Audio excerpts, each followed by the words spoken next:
আজকে 60 ডজনের মতো 60 ডজন আজকে আবার 60 ডজন অর্থাৎ দুই দিন আরো হবে ইনশাআল্লাহ। এটা তো অবশ্যই ধারাবাহিকভাবে চলতে থাকবে। এক একজন এক এক এলাকা নিয়ে কাজ করতেছে, যাই হোক মাশাআল্লাহ ভালোই করতেছে এবং মান এবং মানে নতুন নতুন ডিজাইন যদি তৈরি করা যায় তাহলে মার্কেটে চলবে ইনশাআল্লাহ। আচ্ছা, অনেকে মনে করেন যে আসলে এই জুতার ব্যবসা মনে হয় শেষ, যে আসলে সারা বাংলাদেশে এত ফ্যাক্টরি হয়েছে, মানে যেখানে যান ওইখানেই ফ্যাক্টরি, এটা মনে হয় আর চলবে না।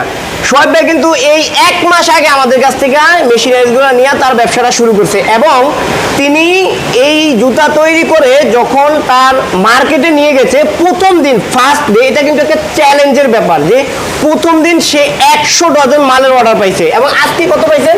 আজকে এই পর্যন্ত আমি ফোনে আমার সাথে যোগাযোগ হয়েছে, আমার দুইজন সেলসম্যান প্রায় 50-এর উপরে, আজকে 60 ডজনের মতো 60 ডজন আজকে আবার 60 ডজন অর্থাৎ দুই দিন আরো হবে ইনশাআল্লাহ। এটা তো অবশ্যই ধারাবাহিকভাবে চলতে থাকবে।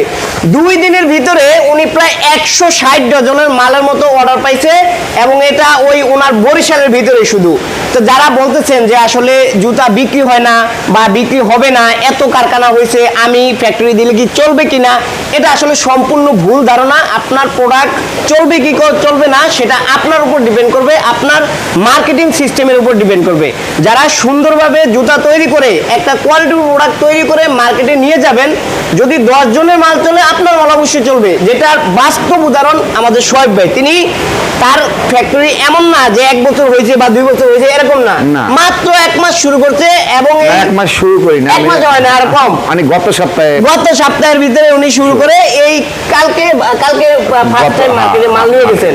ওনার কথা হচ্ছে যে আমি যেই মালই তৈরি করব, যেই প্রোডাক্ট তৈরি করব, আমার প্রোডাক্ট ভালো হইতে হবে।